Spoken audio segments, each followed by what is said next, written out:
దేవునికి స్తుతులు స్తోత్రములండి. మరి మా ఆత్మీయ తల్లిదండ్రులకి వందనాలు. మరి మా అమ్మాయి మరి ఆత్మీయ తల్లిదండ్రులు పెద్దమ్మ గారికి కూడా నిండు నా హృదయపూర్వక వందనాలు.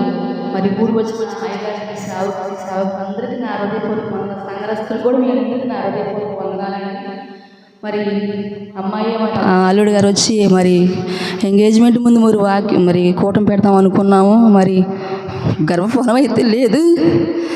నాకైతే ఒక పక్కన దేవుని స్తుతి ప్రార్థన జరుగుతుందని ఆ సంతోషం, ఓ పక్కన మరి పరిస్థితులు బాగోలేదు. బిడ్డలు మరి ఏం చెప్పాలి, నేను బయటికి వెళ్ళి ప్రార్థన నిత్యం చేస్తున్నారని అంటున్నారండి. మరి అయినా సరే దేవునికి కృతజ్ఞత కనపరచాలి అని వీళ్ళు అన్నారండి.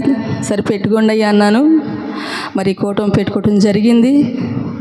మరి మీ అందరూ కూడా వచ్చారు, దేవునికి స్తోత్రాలు. మరి దేవుడు ఆత్మానుసారంగా మిమ్మల్ని తీసుకొచ్చాడండి.